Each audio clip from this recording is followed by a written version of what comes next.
Bonjour, bienvenue sur Radio Clé de Vie, la radio du développement personnel, et vous nous suivez depuis un certain temps avec Paul Pironnet. Bonjour Paul.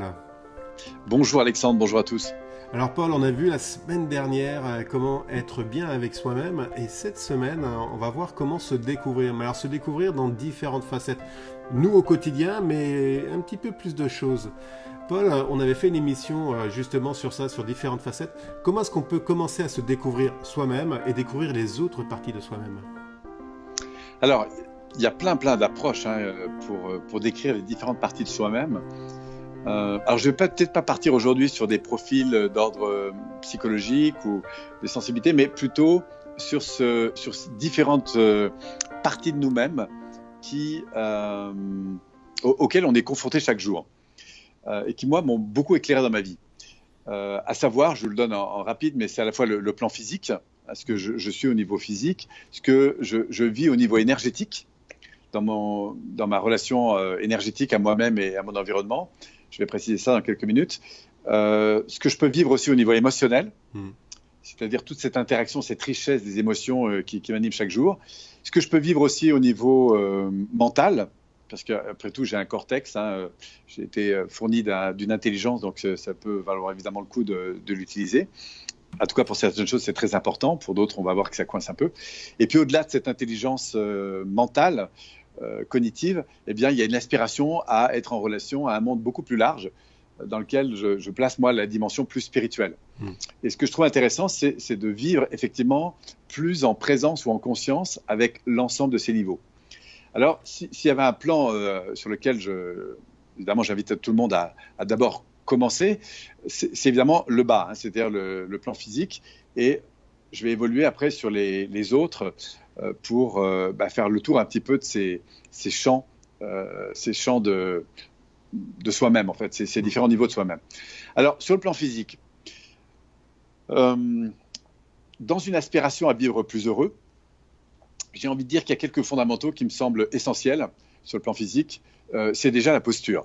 Ça a l'air de rien, mais avoir une posture, ça peut tout changer. C'est-à-dire que je donne parfois comme ça ce petit truc, ce que j'appelle le centimètre, qui a l'air de rien, mais qui change tout. D'ailleurs, ceux qui nous écoutent peuvent l'expérimenter tout de suite. Visualisez un escalier de 150 marches. Vous êtes au bas de cet escalier, montez de centimètres, inspirez par le nez et souriez, et vous allez voir que votre système nerveux n'évalue pas la montée de cet escalier de la même façon que si vous redescendez le centimètre, voilà, et vous dites, voilà, il faut que j'attaque cet escalier. Et ce qui est très intéressant, c'est qu'on s'aperçoit que ce petit mouvement, qui a l'air de rien, que j'appelle ce centimètre parce que c'est un point que je situe au niveau du thorax, eh bien, c'est la première chose qui va descendre quand on est en phase d'insécurité, qu'on est en phase de système de défense, qu'on est en phase de fatigue, de tristesse, etc. D'accord ? Voilà, c'est un petit point qui a l'air de rien, mais qui fait une énorme différence. Et quand je dis une énorme différence, c'est surtout une différence au niveau psychique. C'est-à-dire que, encore une fois, le système nerveux ne fait pas les mêmes évaluations à l'égard des situations. Prenons un exemple. Si ceux qui nous écoutent, j'invite à fermer les yeux, à monter votre centimètre, à sourire et à inspirer, parce que ces trois combinaisons sont importantes. Et là, d'imaginer, par exemple, vous retrouvez votre voiture, par exemple, sur votre parking, et puis vous constatez au moment où vous arrivez que quelqu'un a enfoncé la porte de la voiture. Évidemment, il y a une grosse trace. Et si vous restez le centimètre élevé, le sourire intérieur et l'inspiration par le nez, eh bien, vous allez voir que vous aurez probablement beaucoup plus d'intelligence à gérer cette situation. Si maintenant vous vous laissez descendre, là vous allez vous mettre très vite dans une posture intellectuelle, émotionnelle, et même énergétique et même physique, qui va vous mettre plutôt dans une posture de fuite ou d'attaque. Donc ça a l'air de rien, mais c'est un truc, rien que pour ça, ça valait le coup peut-être d'écouter cette émission. Et je vous invite à le tester aujourd'hui, c'est-à-dire cette première forme de posture physique. Après, pour approfondir un petit peu comme ça rapidement sur la dimension physique, avant de passer à la dimension plus énergétique, c'est de comprendre que tout part de là. Le physique, ça va conditionner notre énergie, qui est elle-même la qualité de notre énergie. Alors, on peut être fatigué physiquement et cependant avoir une bonne énergie. Mais il est clair que si je suis régulièrement fatigué physiquement et que je ne prends pas soin de mon corps, eh bien, je ne vais pas garder une énergie très importante. Donc, prendre conscience de son corps, c'est déjà prendre conscience des basiques, à savoir du fait que nos cellules, puisqu'on est fait de milliards de cellules, produisent de l'énergie en permanence et que nos petites cellules, elles ont besoin de fondamentaux, comme par exemple de bien respirer. Ça a l'air de rien, mais c'est absolument essentiel. D'ailleurs, moi qui ai fait beaucoup de secours, la première chose qu'on donne à quelqu'un qui subit une difficulté, c'est de l'oxygène. Et puis, qu'est-ce que fait votre système nerveux instinctivement quand vous êtes en situation de stress, etc. Eh ben, il vous fait respirer justement pour alimenter. Donc, c'est vraiment la première source, ce qui veut dire que si vous fumez aujourd'hui, vous avez vraiment un gain à gagner en changeant cet aspect-là. La deuxième chose très importante que va avoir besoin notre corps, c'est de l'eau. C'est-à-dire qu'on a besoin de s'hydrater. Ça, c'est très important, surtout en période de chaleur. Mais de manière générale, dans toute l'année, c'est entre 1 litre, 2 litres et même 2 à 3 litres en fonction de l'endroit où vous vous trouvez. Mais boire, ça a l'air de rien. Il y a un livre fabuleux là-dessus qui s'appelle « Mon corps réclame de l'eau », qui a été écrit par un médecin qui a passé beaucoup de temps en prison, notamment dans les prisons israélienne, et qui a écrit ce bouquin fabuleux et comment il a aidé des gens en fait à survivre juste en leur donnant plus d'eau que d'habitude. Donc le corps réclame de l'eau, c'est vraiment une chose très très importante. Troisième chose, bien sûr, c'est les aliments, puisque la manière dont vous mangez va déterminer très vite dans quelle énergie vous êtes. Je parle de l'énergie physique et à l'évidence, faites attention à ce que vous mettez dans votre assiette, dans votre chariot quand vous allez faire des courses, et demandez-vous d'abord si c'est du vivant, pour faire simple, si c'est du varié. Et puis enfin, est-ce que c'est des éléments qui pourrissent? La bonne nouvelle, c'est que si ça pourrit au bout de quelques jours dans votre frigo, c'est que c'est probablement quelque chose de bon pour vous. Voilà. Bon, après, il y a beaucoup de détails qu'on pourrait avoir. Évidemment, ce n'est pas le lieu ici, mais la nourriture, vous avez vite compris que c'est très, très important pour le corps. Et puis, je rajoutais une dernière chose importante, c'est le sommeil. Ouais. Le sommeil, parce que la qualité de sommeil, il n'y a rien de tel pour revivre. Quand vous dormez, on se répare. Quand on se répare, nos cellules font tout un ensemble de choses positives pour nous. Voilà, donc ça, c'est les bases, si vous voulez. Et peut-être rajouter une dernière chose, c'est d'éliminer, c'est-à-dire faire du sport, bouger, danser, exprimer nos émotions. Tout ça, c'est très important parce qu'on élimine des choses. Voilà. Comment on va prendre en charge un corps sain, c'est-à-dire son premier véhicule, parce qu'il va conditionner tout le reste. Donc, je dirais que la première chose importante, c'est le premier plateau. Et j'ai même envie de dire, quand quelqu'un déprime, si vous n'allez pas bien ou quoi que ce soit, commencez par vous occuper du fait de bien respirer, de bien boire, de bien manger et de faire du sport et de dormir. Rien que ça peut vous transformer l'énergie. D'accord ? Voilà, bougez si ça ne va pas, mais bougez. Restez pas ancré. D'ailleurs, vous allez voir que quand vous allez mal et que vous déprimez, vous faites tout le contraire. Ouais, c'est ça. Donc, c'est très simple. On s'effondre sur instinctivement, tout notre système nous tire vers le bas au niveau corporel. Donc, inversez la machine. Deuxième niveau très important, là, je parlais donc du coup de l'énergie. Alors, qu'est-ce que c'est que cette énergie ? Eh bien, c'est ce qui circule intérieurement. On n'est pas encore dans l'émotionnel.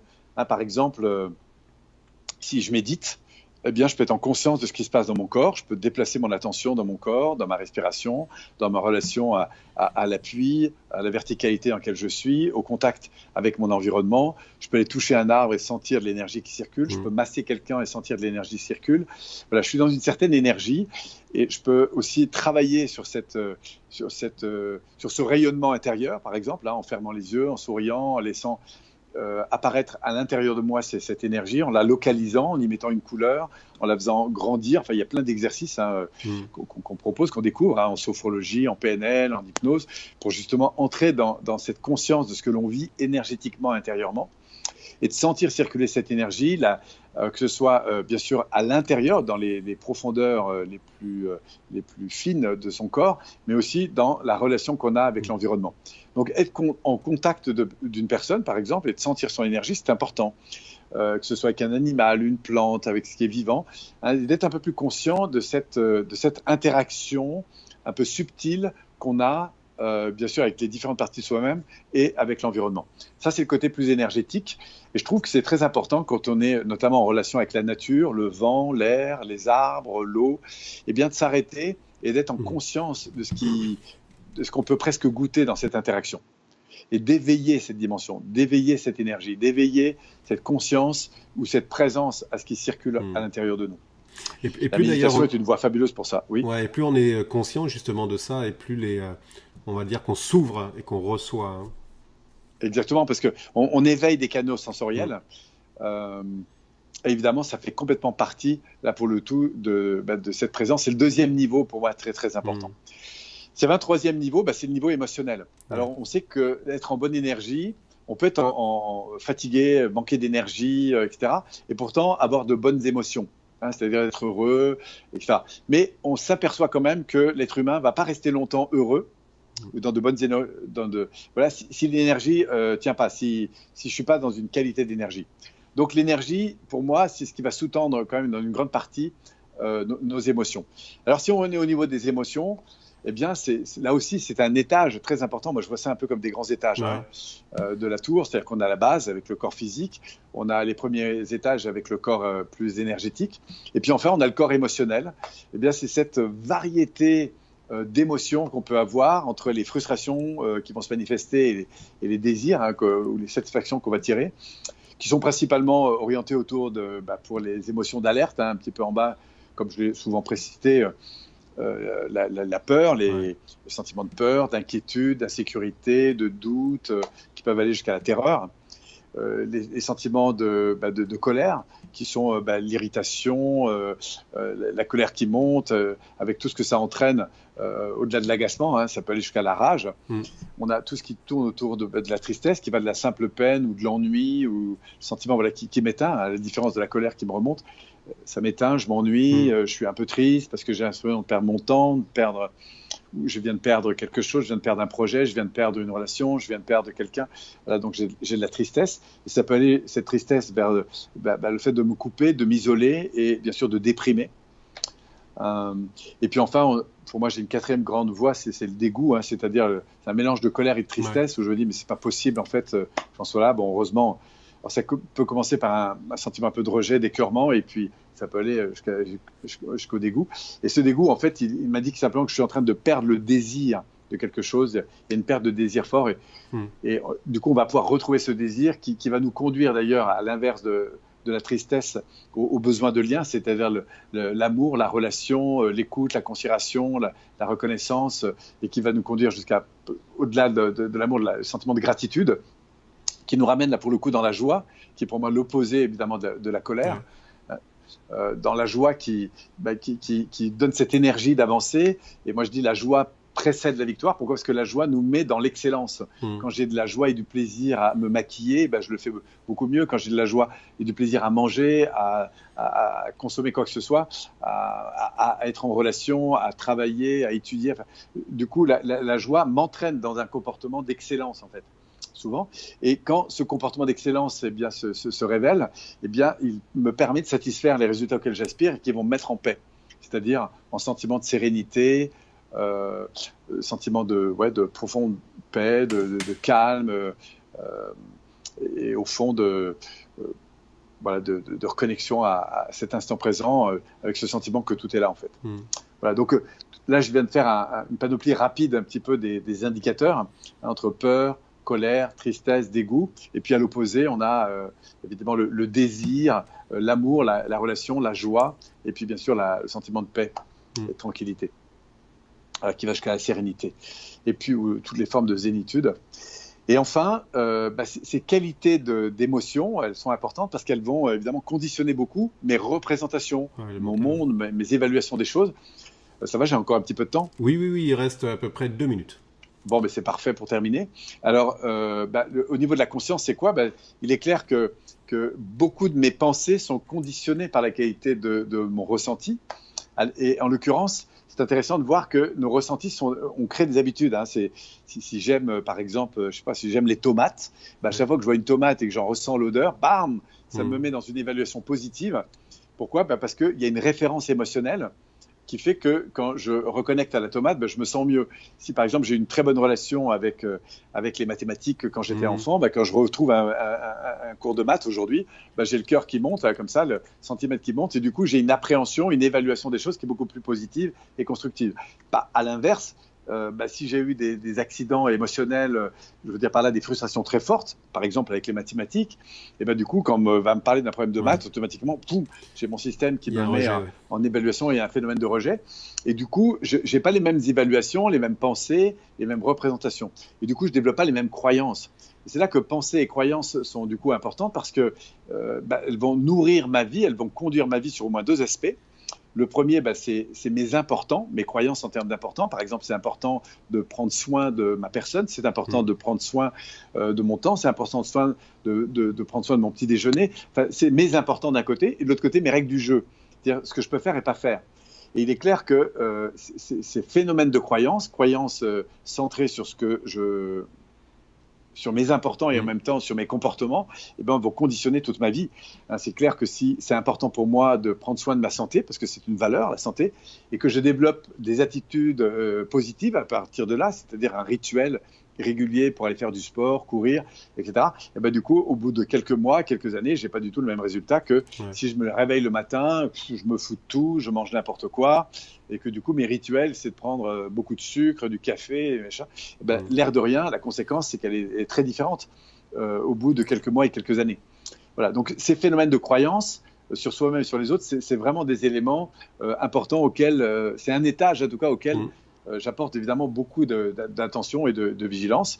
Et puis, si on va terminer avec le dernier étage, qui est la dimension spirituelle.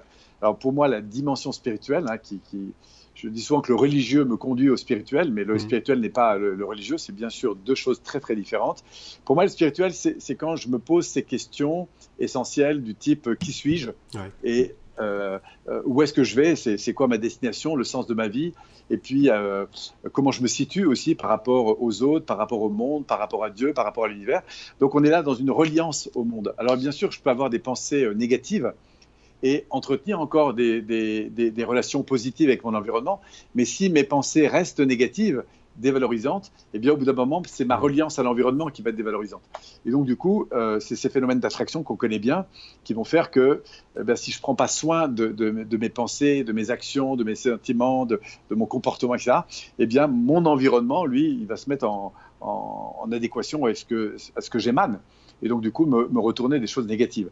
Et donc, dans cette reliance au monde, dans cette spiritualité, c'est au fond... C'est une affaire de repère, de se situer, le qui je suis, qu'est-ce qui est essentiel dans ma vie, dans ma mission de vie, dans ce pourquoi je suis dans ce monde, quelle est la contribution que j'ai envie d'apporter aux personnes, et puis quelle est ma manière d'être en relation avec cet environnement que j'ai tous les jours, quel qu'il soit, sachant qu'il y a du beau et du moins beau.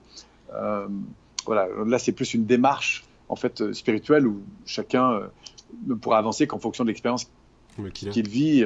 Voilà. Mais en tout cas, dans cette dimension spirituelle, une dernière chose peut-être pour finir à ça, c'est à quelle conscience suis-je du fait d'être aimé au-delà de ce que j'imagine possible. Voilà, c'est quelle est la conscience que j'ai du fait d'être aimé par cet environnement. Parce que plus je me sens aimé par cet environnement, alors parfois c'est la spiritualité qui peut me le conduire, je me sens aimé par Dieu, je me sens aimé par la vie, je me sens aimé par l'amour. Et ça, pour moi, c'est les sources les plus grandes de transformation auxquelles j'ai pu assister dans toute mon histoire. Je dis parfois que quand l'homme aura véritablement découvert la puissance de l'amour, je parle de l'amour universel, la puissance de l'environnement vis-à-vis de lui-même, pour la deuxième fois dans l'histoire, il aura découvert le feu, c'est-à-dire la puissance de croissance. Et on sait aujourd'hui à quel point des gens... Moi, j'ai grandi dans des communautés spirituelles, religieuses, en l'occurrence plutôt chrétiennes, et j'ai vu des gens se transformer. Pourquoi ? Parce que j'ai beaucoup, d'ailleurs, à une époque de ma vie, étudié ces grands changements, ces grandes guérisons, même parfois. Et en fait, on trouve un point commun à tout ça, c'est un sentiment d'avoir été aimé inconditionnellement à un niveau d'intensité extrêmement fort. Et c'est ce qui a provoqué ce qu'eux définissent parfois comme une conversion. Donc on est là dans une expérience spirituelle de transformation. Mais là, il faudrait encore quelques séances pour développer tout ça. Voilà, mais en tout cas, encore une fois, on retrouve la force et la puissance de l'amour quand on s'y connecte. On fera de toute façon une émission, on fera une émission autour justement de la spiritualité pour un petit peu aborder justement ces sujets. Paul, merci beaucoup. On a parlé aussi de la pensée là, sur cette émission-là. Ça tombe bien, la semaine prochaine, on va rentrer un peu plus sur comment changer ces pensées. Paul, merci beaucoup de ces explications, puis on se retrouve la semaine prochaine. Bye bye. Avec grand plaisir. Prenez soin de vous.